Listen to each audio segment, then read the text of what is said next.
Kabanata 1081. Masyadong pamilyar ang mga gwardya sa boses ni Jed kaya hindi na nila kailangan pang lumingon para malaman na siya iyon. Sumilip sila sa gilid ng kanilang mga mata at nakitang si Jed nga iyon.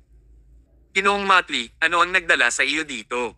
Tanong ng pinuno ng mga security guard habang nagmamadaling humakbang papunta kay Jed. Pagkatayo pa lang niya sa harapan niya, itinaas ni Jed ang kamay niya at sinampal sa mukha ang guard dahilan para mag-init ang pisngi niya sa sakit. Ginoong Motley, ano? Malamig na sumingot si Jed at sinabing, hindi mo pa rin gets, di ba? Si Dr. Mayo ang kagalang-galang na panauhin na personal na inimbitahan ng ating chairman at talagang gusto mo siyang labanan. Oo, tapos ka na. Nagulat ang pinuno ng mga gwardya. Malamang kilala talaga ng mga taong ito si Jed at hindi mga maingay na reporter na naririto para magpanakaw. Misunderstanding lang. Isang hindi pagkakaunawaan. Paulit-ulit na pagmamakaawa ng pinuno ng mga gwardya. Huwag mong sabihin sa akin ang mga bagay na ito. Humingi ka at humingi ng tawad kay Dr. Mayo at kung hindi kanya patatawarin, dapat mong malaman kung ano ang mangyayari sa iyo pagkatapos nito. Paway ng kamay sabi ni Jed. Ang pinuno ay sumugod sa harap ni Thomas at lumuhad sa harapan niya ng walang pagdadalawang isip. Si Dr. Mayo, kasalanan ko ito, patuloy niyang ngumuso at umiyak. Patawarin mo ang aking hanggal na sarili dahil sa pagiging ignorante ko para hindi ka makilala. Isang mapait na ngiti ang ibinigay ni Thomas. Bakit hindi ka nakinig sa akin noong sinabi kong hanapin mo si Jed sa simula pa lang? Napawungol ang pinuno sa loob. Kung nakasuot ka ng branded na damit at mamahaling relo, hindi ko ba siya sasanduin? Mabuting Diyos. Ang kanyang buong kasuotan ay hindi man lang nagkakahalaga ng higit sa $1,000 at hindi man lang siya mukhang isang taong mahalaga. Siyempre mababa ang tingin ko sa kanya. Ito ang kanyang panloob na pag-iisip, ngunit hindi niya ito maipahayag. Paulit-ulit na tumango ang pinuno at ang iba pang mga gwardya ay sumama sa kanya at lumuhod. Tinanguan lang ito ni Thomas. Bibigyan lang kita ng kaunting parusa. Simula sa minutong ito, kailangan mong lumuhod dito hanggang sa lumubog ang araw at pagkatapos ay pakakawalan na kita. Tuwang-tuwa ang pinuno. Salamat. Maraming salamat. Lumuhod siya hanggat mapatawad niya ito dahil mas mabuti na ito kaysa mawalan ng trabaho o mapatay ng Sterling Technology bilang paghihiganti. Nakangiting lumapit si Jed sa kanila. Pasok po kayo, Dr. Mayo. Excited na si Chairman na makita ka. Sige. Sa labas, mukhang kalmado si Thomas, ngunit hindi niya talaga hinintay na makilala ang kanyang ama. Ito ay halos 10 taon. Sa wakas, muli niyang nakilala ang kanyang ama. Siya ay orihinal na naniniwala na ang kanyang ama ay iniwan siya magpakailanman at na hindi na niya ito makikitang muli. Ngunit ngayon ay sa wakas ay matutupad na niya ang isang hiling na hinahangad niya sa lahat ng mga taon na ito. Nag-aapoy siya sa pagkainip at hindi na makapaghintay pa. Tinundan ng 3 ang pangunguna ni Jed at madaling pumasok sa main hall ng hotel. Ipinabook ngayon ng Sterling Technology ang buong hotel at inihanda ang 10 mesa kasama ang lahat ng mga supervisor at executive na dumalo. Hindi kailanman pinahahalagahan ng Sterling Technology ang sino mang tulad nito maliban kay Nelson. Kahit si Jed, ang general manager, ay hindi pa natrato ng ganito. Maraming tao ang na-curious kay Thomas. Bakit siya mahalaga kay Nelson? Bagamat nabalitaan nilang mayroon siyang mahusay na medikal na kadalubhasaan at nakontrol ang kondisyon ni Lance, ngunit ang sakit ay hindi ganap na gumaling. Hindi ba masyadong maaga para mag-thank you party? Napunta ang tingin ng lahat kay Thomas at sa iba pa habang naglalakad sila sa gitna ng bulwagan at nagtataka pa rin sila kung bakit napakahalaga ng lalaking ito. Sa wakas, inakay ni Jed si Thomas at ang iba pa hanggang sa dulo ng bulwagan. Mayroon lamang isang mesa na magagamit at lahat ng mga pinuno ng Sterling Technology ay ang tanging maaaring umupo dito. At nakaupo sa gitnang upuan ng chairman, si Nelson Mayo. Kabanata 1082. Ginoong Mayo, nandito si Dr. Mayo. Sa totoo lang, hindi na kailangan pang magsalita ni Jed dahil nakita na ng lahat si Thomas na dumating, lalo na si Nelson, na buong oras ay nakatutok ang mga mata kay Thomas. Muling nagkita ang mag-ama at pareho silang napaiyak. Aking anak na lalaki. Umangon si Nelson, nanginginig ang mga kamay at puno ng emosyon ang mukha hanggang sa walang lumabas na salita sa bibig niya. Ganito rin ang reaksyon ni Thomas. Nakilala niya kaagad ang kanyang ama nang makita niya ito. Sa kabila ng 10 taon nilang hindi nagkita at hindi sila magkamukha, nakilala pa rin ni Thomas ang kanyang ama sa isang sulyap. Ang pakiramdam ng koneksyon sa dugo ay hindi matagpuan sa ibang tao. Ama, natigilan ang lahat. Sa sandaling iyon, sa wakas ay natanto nila kung bakit napakahalaga ni Thomas kay Nelson. Anak niya iyon. Mayroon bang ama doon na walang pakialam sa kanyang mga anak? Kahit 10 taon na silang hindi nagkita, hindi humina ang ugnayan ng kanilang mag-ama. Ang kanilang koneksyon ay parang isang masarap na bote ng lumang alak. Kung mas matagal itong napreserba, mas mabuti ito. Sa ilalim ng mga mata ng karamihan, parehong emosyonal na nagyakapan ang mag-ama. Sa wakas ay nabawi ni Thomas ang pakiramdam ng koneksyon sa kanyang pamilya. Nanatili silang ganoon sa mahabang panahon. Sa wakas, binasag ni Jed ang katahimikan ng may ngiti, ang muling pagsasama ng mag-ama, ang sarap masaksihan. Congratulations, Mr. Mayo. Itinaas ng lahat ang kanilang salamin at binati si Nelson sa muling pagsasama nila ng kanyang anak. Ang mga lalaki ay umiiyak lamang kapag labis na nagdadalamati. Kahit na si Thomas ang Diyos ng digmaan, hindi niya napigilan ang sarili na umiyak sa tuwa at kalungkutan ngayon. Siya ay palaging isang bata sa harap ng kanyang ama, anuman ang mga pangyayari. O sige, pare, andito na rin si Miss Iris. Miss Iris.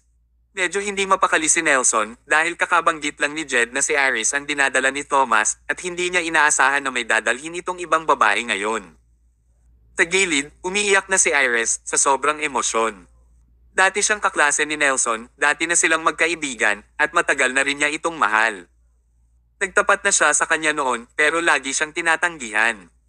Ang pagkakita kay Nelson ngayon, pagkatapos lahat ng mga taon na ito, ay napalaya ang lahat ng emosyon na nakatago sa kanyang puso. Nelson. Tuwang-tuwang lumapit sa kanya si Iris. Gayunpaman, ang tanging natanggap niya ay ang hindi pangkaraniwang malamig na ugali ni Nelson. Sino ito, Miss Iris, Tom? Nakangiting tanong ni Nelson kay Thomas. Sa sandaling iyon, nadurog ang puso ni Iris. Kinalimutan na talaga siya ng lalaking araw-araw niyang iniisip. Ha! Ang kabalintunaan. Ang mga bumagsak na bulaklak ay may damdaming umaagos kasama ng batis, habang ang umaagos na tubig ay walang hilig sa pagtangkilik sa mga nalaglag na bulaklak. Ang lahat ng ito ay isang panig para kay Iris sa buong oras na ito. Medyo naging awkward ang atmosphere. Tumikim si Thomas at magalang na nagtanong, nakalimutan mo na ba, ama? Kaklase mo si Miss Iris, and you're good friends with her. Oh, si Iris Cruz. Biglang natauhan si Nelson at tumawa, pasensya na, hindi tayo nagkita sa loob ng maraming taon, at ang hitsura mo ay nagbago ng husto kaya hindi kita nakilala ng ilang sandali. Halika, maupo ka, at sabay na tayong kumain. Napakagalang pa rin ang tono niya. Kahit na may ngiti sa kanyang mukha, ang ngiti ay nakakatakot. Lubusang nadurog ang puso ni Iris at hindi siya makahinga. Mahirap tanggapin ang sitwasyon. Si Thomas at ang iba ay umupo sa kanilang mga upuan at umupo siya sa tabi ni Nelson. Nagtrabaho ako ng husto sa Central City sa lahat ng mga taon na ito at ang bagay na higit na inaalala ko ay ikaw at si Scott. Tom, nasaan ang iyong kapatid? Hindi siya sumama sa'yo, emosyonal na sabi ni Nelson. Namula ang mukha ni Thomas nang mabanggit si Scott. Naku, hindi alam ni Itay na patay na si Scott. Hindi siya makakarating pansamantala. Malumanay na sinabi ni Thomas, ipapaliwanag ko ito sa iyo sa hinaharap, ama. Sige, pag-usapan natin ito pagkatapos nito. I'm already so happy na nakilala kita ngayon. Sabi ni Nelson habang itinataas ang kanyang baso at inaanyayahan ang mga manunood na sabay na uminom. Napatingin si Thomas sa kanyang ama sa kanyang harapan. Parang pamilyar pero at the same time, hindi. Batay sa kanyang mga impresyon, ang taong ito ay walang alinlangan na kanyang ama. Ano man ang kanyang boses o hitsura, o ang kanyang mga alaala, tiyak na siya iyon. Gayunpaman, naramdaman ni Thomas na may isang maliit na bagay. Marahil dahil 10 taon na ang nakalipas at dahil nakipag-usap si Itay sa mga tao sa Central City, kaya nagbago ang kanyang personalidad sa paglipas ng panahon. Inaliw ni Thomas ang sarili sa ganoong pag-isip. Sa sandaling iyon, biglang tumayo si Nelson at sinabi sa malakas na boses, lahat mangyaring tumahimik sandali. Ibaba mo ang iyong mga kutsara at baso at bigyang pansin ang aking sasabihin. Lahat ay sumunod. Tumikim si Nelson at sinabing, tulad ng alam ninyong lahat, narito si Dr. Thomas Mayo, ang matagal ko nang nawawalang anak. Tinagot ng Diyos ang aking mga panalangin at pinagtagpo kaming muli sa pagkakataong ito.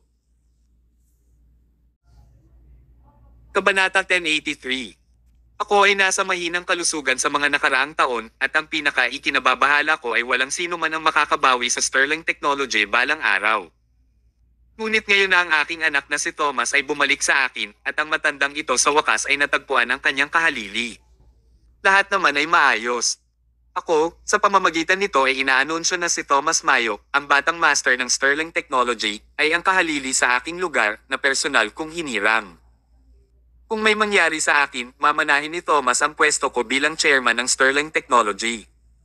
Ito ay isang napakalaking anunsyo. Gayunpaman, bumagsak sa nakakabinging katahimikan ng buong silid. Ang Sterling Technology ay isang nakalistang korporasyon na may taunang kita na umaabot sa daan-daang bilyong dolyar. Hindi ba nagmamadaling pumili ng magiging kahalili ng ganoon kadali? Kahit na ito ang kanyang biological son, hindi ba niya ito masyadong inispoil? Hindi banggitin, maraming mga senior na empleyado ang nag-aalinlangan sa mga kakayahan ni Thomas. Ngunit walang nang ahas na magsalita ng kahit isang salita. Sa sandaling iyon ng patay na katahimikan, si Jed, ang general manager, ang unang pumalakpak. Nakangiti niyang sabi, "Congratulations to Mr. Mayo for having an excellent successor. Lahat kayo ay maaaring may mga alalahanin tungkol sa mga kakayahan ni Dr. Mayo.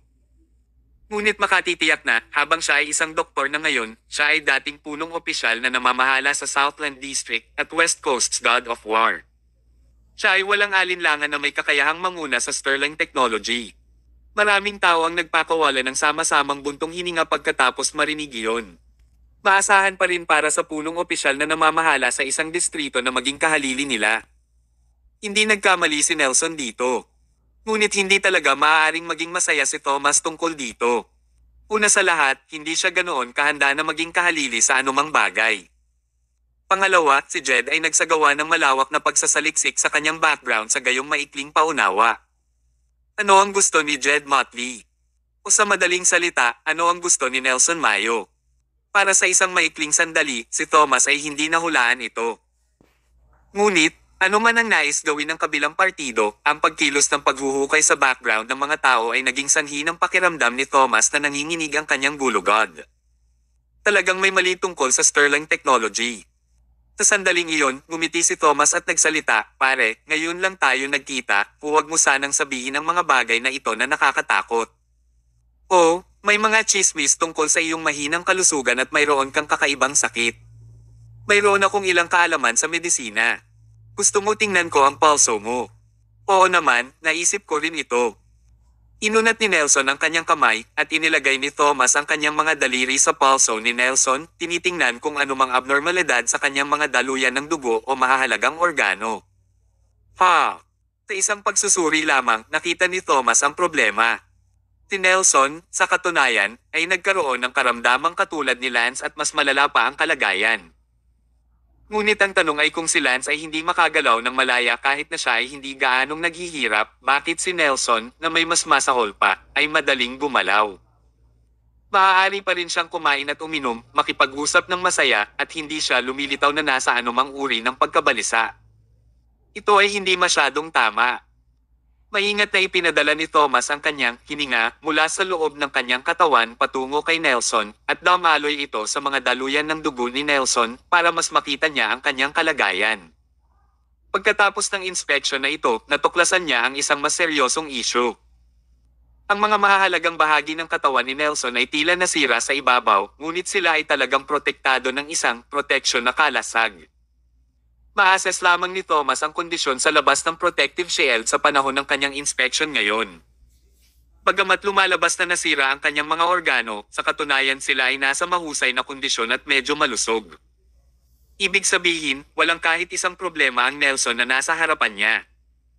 Siya ay sumailalim lamang sa ilang espesyal na pamamaraan, maging ito ay panggamot o kirurhiko, upang magmukhang siya ay may napinsalang katawan. Para maging simple at prangka, nagpapanggap siyang may sakit. Ito ay medyo masalimuot na pagbabalat kayo, partikular na para makita ng mga doktor. Kung hindi dahil sa espesyal na kasanayang medikal ni Thomas, hininga, hindi niya malalaman ang katotohanan at patuloy na naloloko ni Nelson. Ngayon, medyo seryosong problema iyon. Bakit gustong linlangin ng isang ama ang sarili niyang anak? Bakit ang isang taong walang anumang karamdaman ay magpapanggap na mayroon nito? Isa pa, bakit niya ito gagawing peke sa loob ng halos 10 taon at gumastos pa ng pera sa pagkuha ng mga nangungunang espesyalista para gamutin ang kanyang karamdaman? Nakipagsapalaran pa siyang maaresto at magtrabaho kasama ng mga kriminal tulad ng pamilya Dawson. Ang dahilan sa likod ng lahat ng ito ay tila nakakaintriga. Nakita niya ang lahat ngunit pinili niyang huwag sabihin ang anumang bagay tungkol dito. Nagkunwaring nag-aalala at nag-aalala si Thomas. Pare, ang iyong katawan ay nasa malubhang kalagayan. Ang karamihan sa mga daluyan ng dugo ay naharang at ang mga organo ay lubhang naapektuhan. Pare, magre-resete ako ng mga gamot para sa iyo ngayon. Mangyaring itigil ang paninigarilyo, pag-inom at pagkain ng mabibigat na pagkain sa hinaharap. Kumain ng mas magaan na dieta, ito ay mas malusog. Tumawa lang ng malakas si Nelson, at habang winawagayway ang kanyang kamay ay sinabi niya, kung noon pa man, baka nakinig na ako sa iyo, ngunit iba ang mga bagay ngayon. Tumingin siya kay Thomas at nagpatuloy, Tom, anak ko. Bumalik ka na sa panig ng iyong ama, at ngayong mayroon na akong napakahusay na kahalili tulad mo, ano pa ang kailangan kong alalahanin? Hindi lamang ako gugustuhin na uminom at kumain ng malaya pagkatapos nito, ngunit gusto ko ng tonelada nito. Oras na para i-enjoy ko ang buhay ko. Dahil hindi ko na kailangang mag-alala tungkol sa aking hinaharap, kahit na namatay ako ngayon, hindi ito magiging isyo dahil ikaw ang bahala sa Sterling Technology.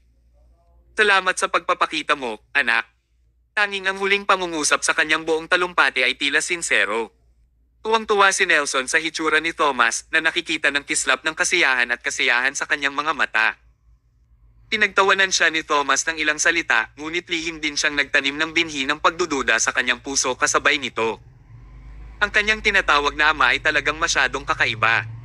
Nagpapanggap na may sakit habang iniaabot din sa kanya ang napakalaking kumpanya tulad ng Sterling Technology, parang kasinungalingan ang bawat. Ang pagiging mapanlin lang ay hindi magandang ugali. Kung tunay ngang ama niya o hindi ang taong nasa harapan niya, kailangang alamin ni Thomas kung ano talaga ang nakatago sa likod ng lahat ng kasinungalingang ito. Panata 1084. Ngayon, ang kailangan lang niyang gawin ay isang bagay, magkunwaring kamangmangan.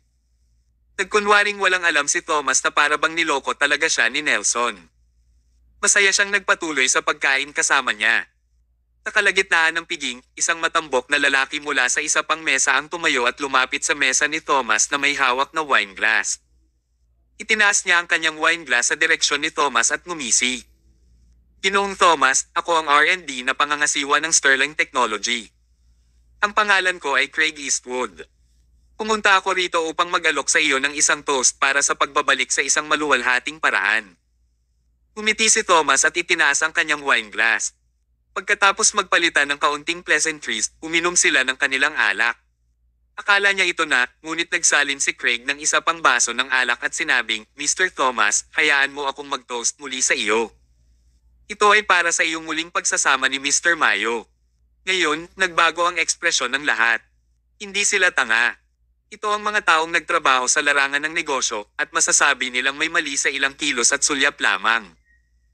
Ang tuloy-tuloy na pag-toast ni Craig kay Thomas ay nilinaw na sinadya niyang magdulot ng gulo kay Thomas.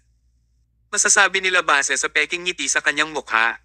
Sa lahat ng empleyado, si Craig ang pinakatapat kay Jed.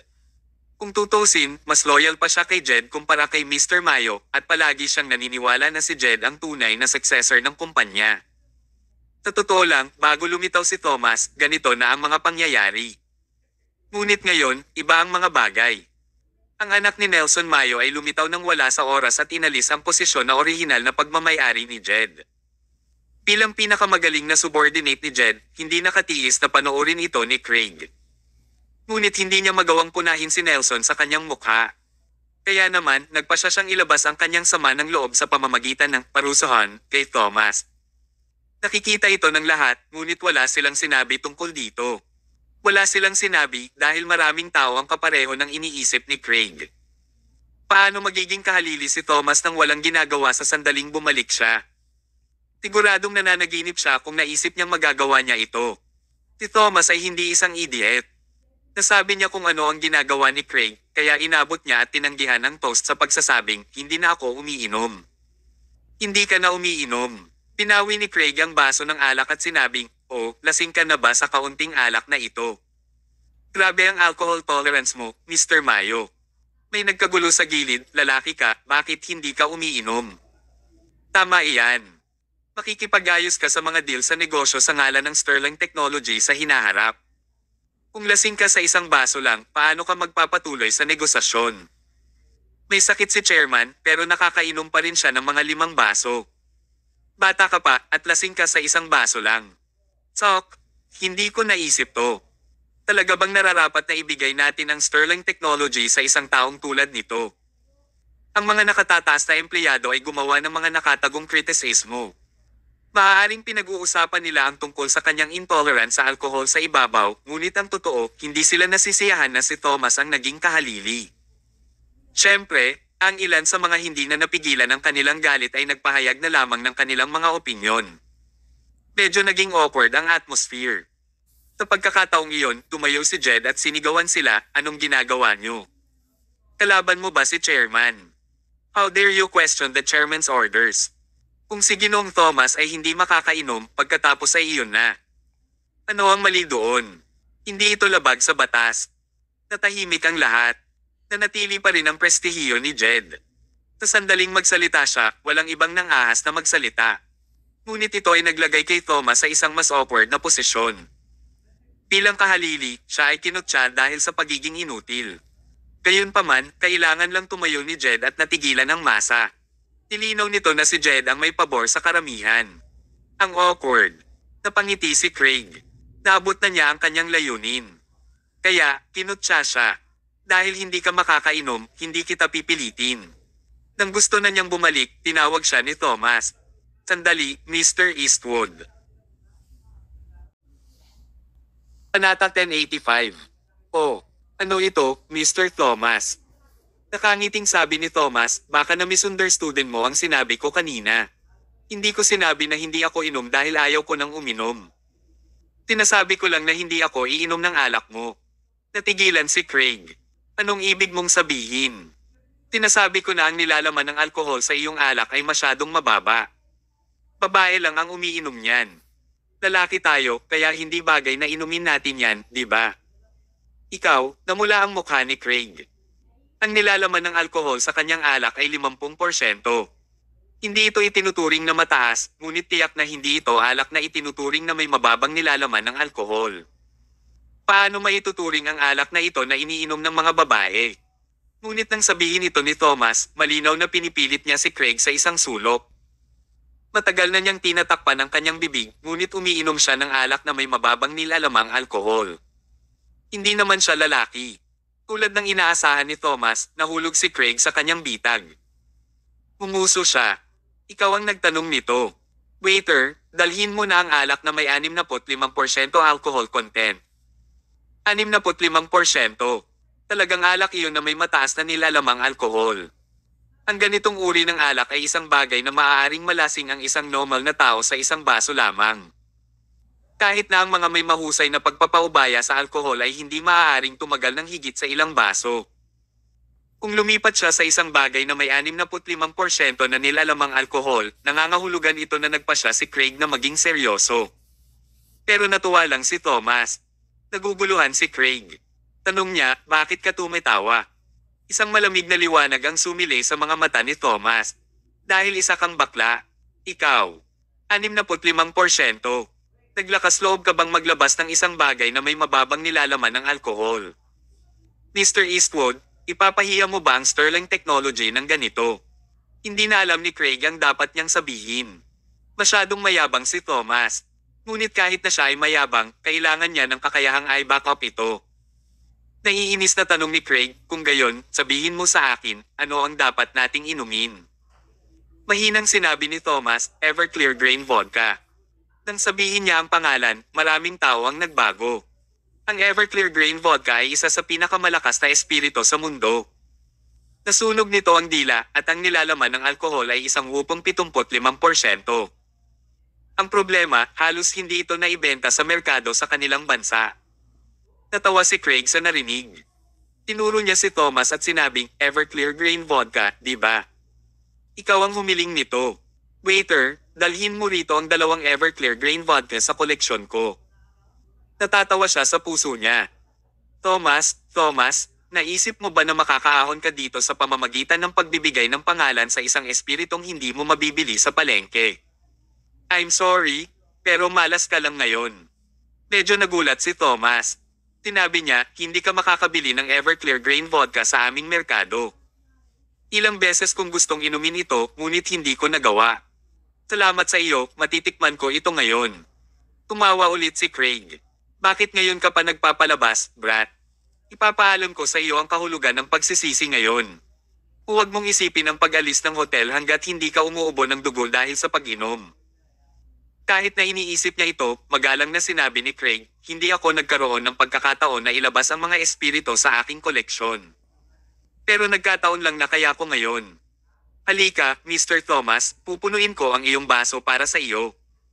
At talagang napuno niya ang baso ni Thomas hanggang sa labi.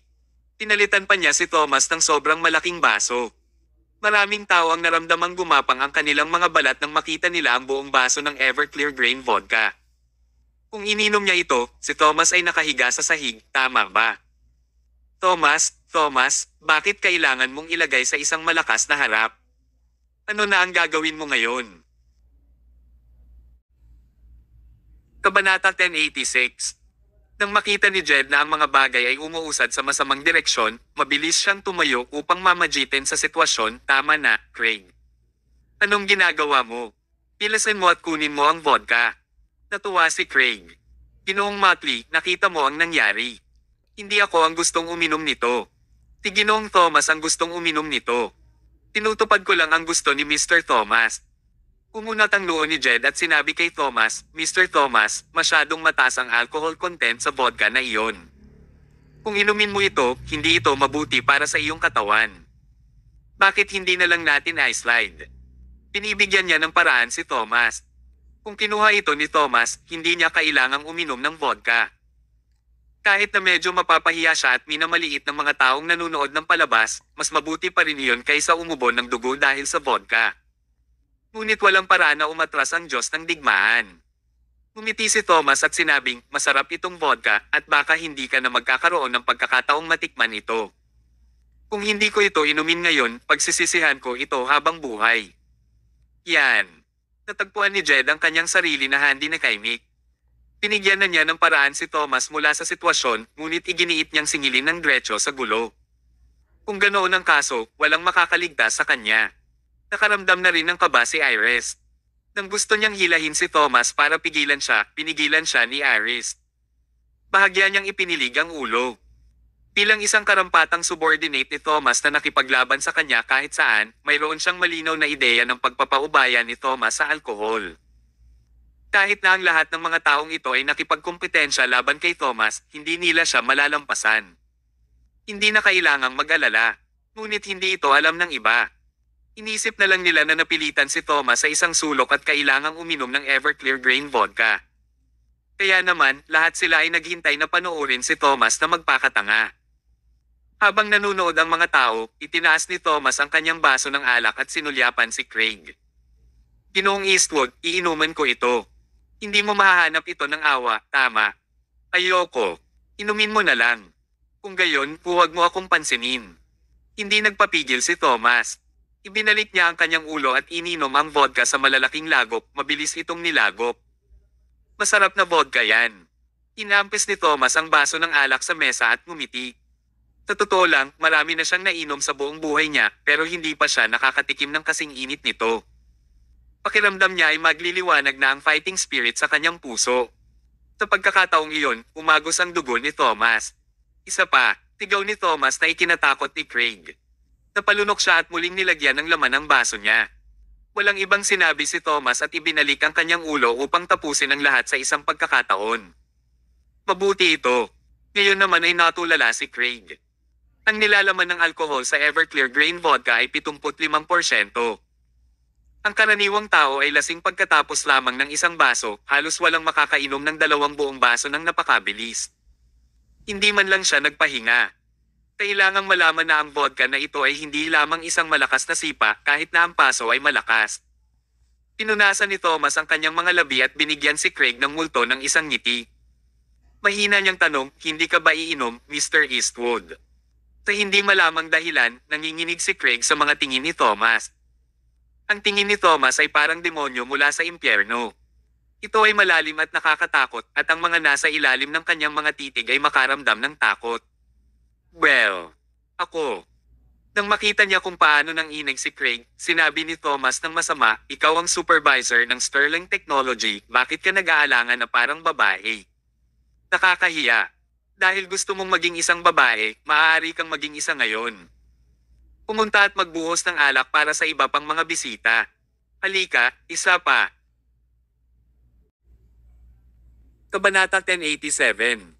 Hinding-hindi inaasahan ni Craig na talagang i-traitor siya bilang isang babae. Tumayo siya sa tabi ni Thomas na parang isang escort at pinunan ang kanyang pangatlong baso. Kahit natatakot siya, tumanggi pa rin si Craig na tanggapin si Thomas. Malamig niyang tinitigan si Thomas. Pwede kang uminom, ha? Kung mayroon kang lakas ng loob, ipagpatuloy ang pag-inom. Ito ay isang malakas na vodka at tumanggi akong maniwala na maaari mong ipagpatuloy ang pag-inom nito. Kung magpapatuloy ito, kahit hindi ka mamatay, susuka ka, at ipapahiya mo lang ang sari mo. Sa kasamaang palad, hindi siya pinayagan ni Thomas. Hindi nagtagal, ininom niya ang pangatlong baso at walang reaksyon. Hindi pa siya nabubusog. Sa katunayan, itinapon niya ang baso at kinuha ang isang mangkok sa mesa. Ibinuhos niya ang sopa sa trash bag at inutusan si Craig na ibuhos ang natitirang vodka sa mangkok. Punan mo, hindi man lang naglakas loob na gumawa ng ingay si Craig. Masunurin niyang ibinuhos ang vodka para kay Thomas. Kulang pa ang isang bote na iyon, kaya mabilis niyang binuksan ang pangalawang bote at ibinuhos lahat sa mangkok. Nasa loob na ngayon ang isang bote at kalahating halaga ng Everclear Grain Vodka. Iniangat ni Thomas ang mangkok sa kasiyahan at humigop. Tuwang-tuwang sabi niya, ang lakas ng paso. Kaya nga minsan lang ako makainom. Iniisip ko kung matitikman ko ito muli sa hinaharap. Nako, kung matitikman ko ngayon, iinuman ko. Cheers! Itinaas niya ang bowl. Sa isang iglap, napunta sa kanya ang mga tingin ng lahat. Hindi sila nakikita ng mga taong nakaupo sa tabi ng mga mesa sa likod, kaya tumayo sila sa kanilang mga upuan upang tumingin. Ang kanilang mga puso ay nasa kanilang mga lalamunan. Nakarinig na sila ng mga taong may nakakabaliw na pagtitiis sa alak, ngunit hindi pa sila nakakita ng ganoon. Ngunit ngayon, binigyan sila ni Thomas ng isang aralin at ipinakita sa kanila kung ano ang ibig sabihin ng tunay na magkaroon ng mabuting pagpapaubaya sa alkohol. Ininom niya ito. Ibinalik ni Thomas ang kanyang ulo kasama ang mangkok at ininom ang lahat ng Everclear Grain Vodka. Kahanga-hanga ang paso. Isa talaga ito sa pinakamagandang vodka sa mundo. Glurg, glurg.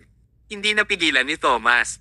Uminom siya ng isang buong minuto bago niya tuluyang naubos ang vodka. Dahil nasiyahan, ibinaba ni Thomas ang mangkok at ginamit ang manggas nito para panasan ang bibig. Tumawa siya ng malakas. Puno ito ng kasiyahan at saya. Napakaganda ng projection ng tawa niya. Nang pumasok ito sa kanilang mga tainga, nakaramdam sila ng pagkagulat. Si Thomas ay parang leon na umuungal sa kapatagan at lahat ng hayop ay kailangang yumuko sa harap nila. Ang lakas ng pananakot sa halakhak na iyon ay naging dahilan para matigilan ang lahat. Wala nang maglalakas loob na guluhin si Thomas. Alam na alam nila na sila ang mga hayop at hinding-hindi sila makakaasa na lalaban sa nakakatakot na leon na ito. Napabuntong hininga si Thomas at tumingin kay Craig. Ginoong Eastwood, meron ka pa ba? Walang imek ang lahat. Meron pa ba siya? Ha? Iyon ay Everclear Grain Vodka, isang bagay na may 75% na nilalamang alkohol.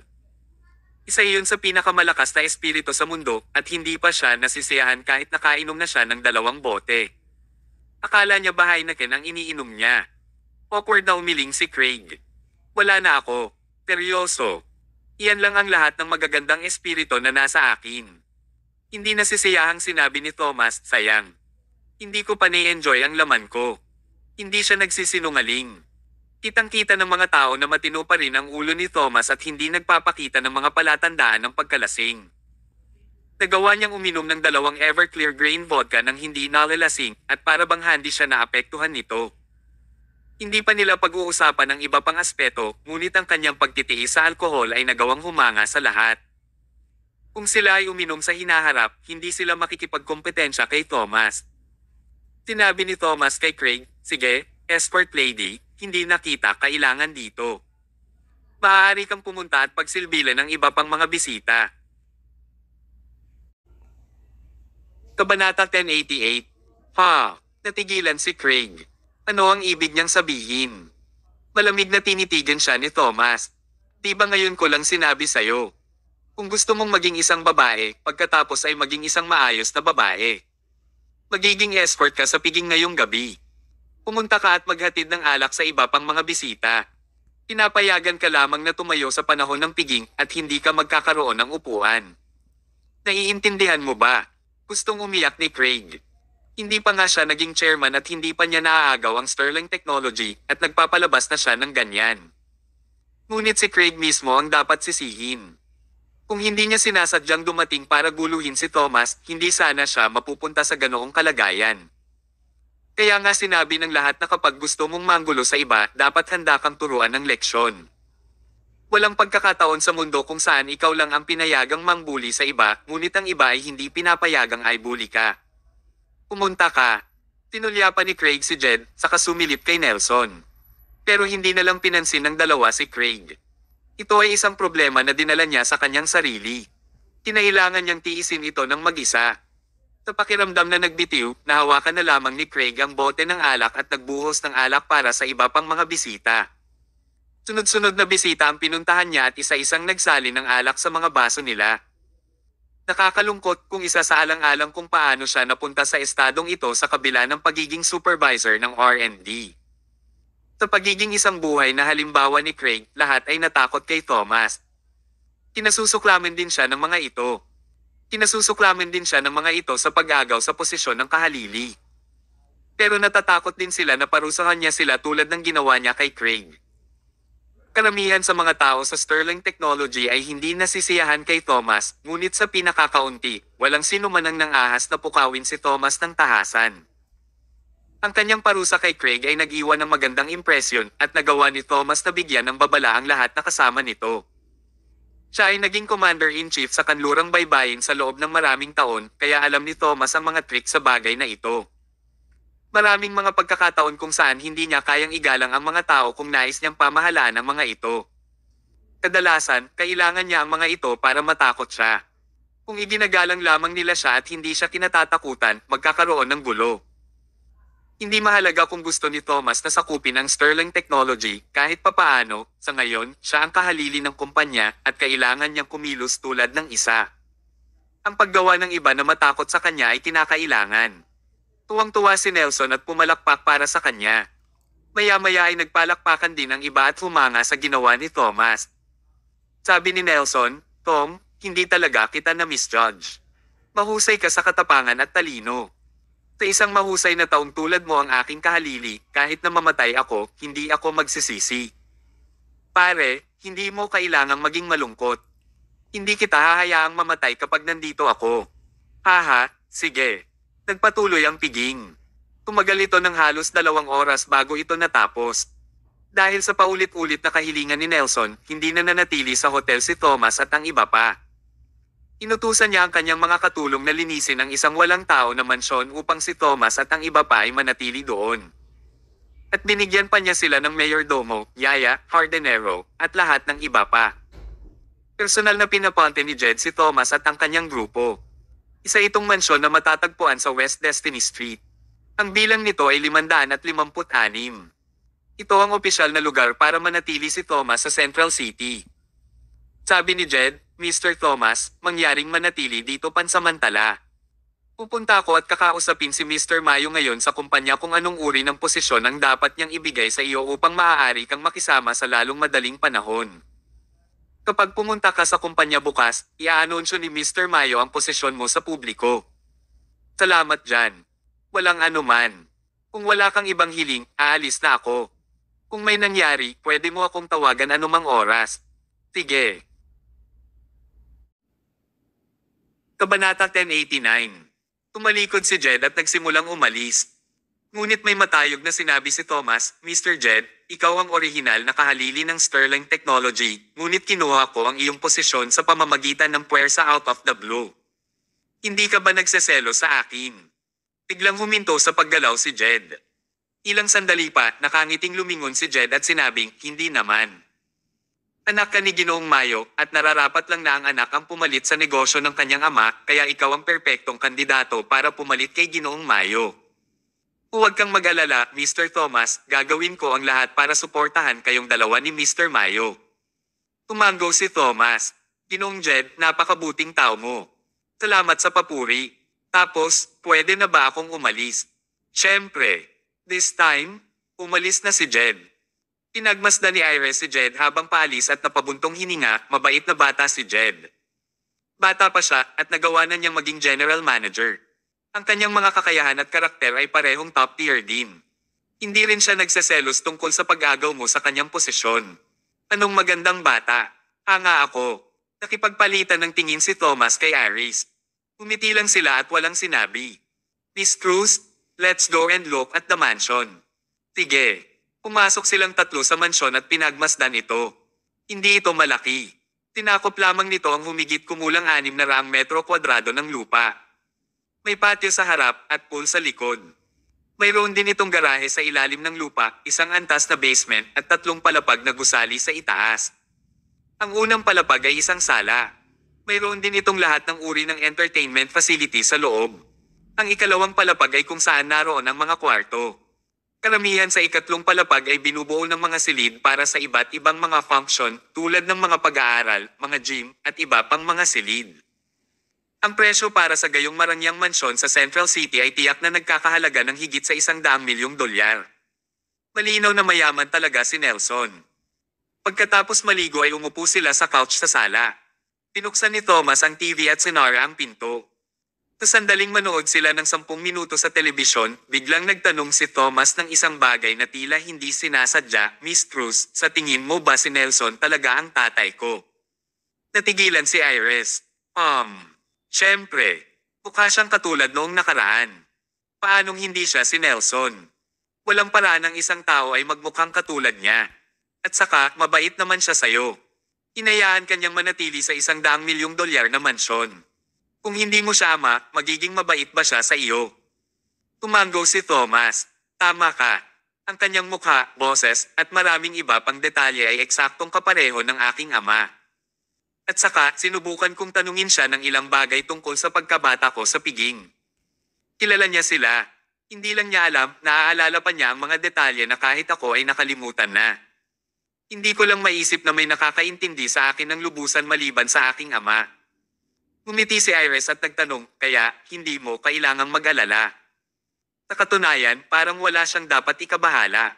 Gayunpaman, lumingon si Thomas kay Iris at sinasadyang nagtanong, pero kung siya ang ama ko, bakit kanya nakalimutan?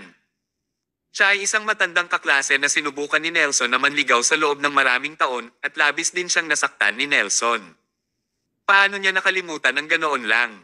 Nalungkot ang mga mata ni Iris. Siguro hindi ako importanteng tao sa kanya.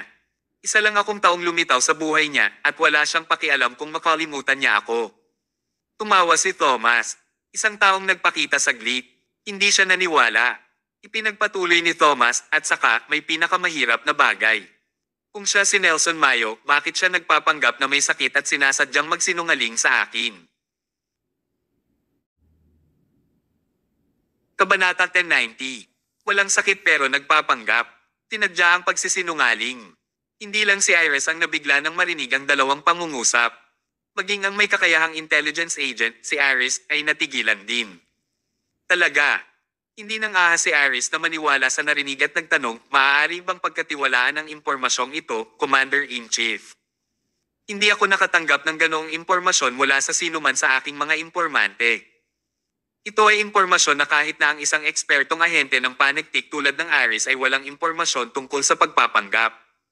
Kung hindi dahil sa kininga na mayroon si Tomas, kahit si Thomas ay nalinlang. Tanong ni Iris, ipaliwanag mo sa akin, Thomas. Ano ba talaga ang nangyayari? Ipinaliwanag ni Thomas, walang sino man sa inyo ang makakaintindi kahit na magpaliwanag ako. Ngunit sa simpleng paraan, napansin ko ang isang kakaibang kababalaghan sa katawan ng taong iyon nang sinusuri ko siya. Mukhang may mali sa kanyang mga panloob na organo, ngunit sa katunayan, ito ay isang facade na nilikha gamit ang ilang mga espesyal na paraan. Kahit isang doktor ay mahihirapang mapansin ito. Wala naman talagang isyu sa katawan niya. Sa katunayan, siya ay malusog. Kung hindi, hindi siya makakainom at makakain ayon sa gusto niya. Kapag pinag-isipan, totoo nga iyon. Tinuri ni Aris ang impormasyon at sinabing, nagpapanggap na may sakit kung talagang hindi, at nakakalimutan ang isang mahalagang tao tulad ni Tita Iris. Kahit paano mo tingnan, may problema sa isang lugar. Malamang na peke ang Nelson Mayo na ito. Hindi pwede iyon. Patuloy ni Iris, paano magkakaroon ng dalawang individual na magkamukha. Maging ang kanilang mga boses at hitsura ay ganap na magkapareho. Ang pangunahing punto ay, alam niya ang lahat tungkol kina Thomas at Scott. Ito ay labis na nag-aalala kay Thomas. Gaano man niya ito tingnan, ang individual na ito ay kamukhang kamukha ni Nelson Mayo, ngunit iba ang sinasabi sa kanila ng impormasyon at mga pahiwatig na nakuha nila. Naintriga ang lahat kung ano ang katotohanan. Sabi ni Thomas, naaalala mo ba kung ano ang naging conclusion ko nang bigyan ko ng konsultasyon si Lance Fisher? Tumango si Aris. Nabanggit mo na dati, Commander-in-Chief. Tila kinokontrol ng isang uri ng droga si Lance at minamanipula ng ibang partido. Nag-aalala ka na ganoon din ito sa iyong ama. Iyon nga ang kaso, binanggit ni Thomas ang isa pang posibilidad. Posibleng kontrolado ng droga ang tatay ko at ang kumokontrol sa kanya ay kamukha ng tatay ko. Habang kinokontrol niya ang aking ama, nakuha niya ang impormasyon tungkol sa amin ni Scott. Pero dahil hindi binanggit ng tatay ko si Auntie Iris, wala siyang nalaman tungkol sa kanya. Napakataas ng posibilidad na ito ang nangyari. Kung siya ang totoong Nelson Mayo, maaaring totoo iyon. Kadalasan, sinabi niya kung gaano niya na-miss ang kanyang anak ng walang kahihiyan, ngunit hindi niya ipinahayag sa publiko ang kanyang pangungulila kay Iris Cruz.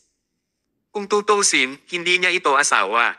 Sabi ni Iris, tulad ng inaasahan sa iyo, Commander-in-Chief.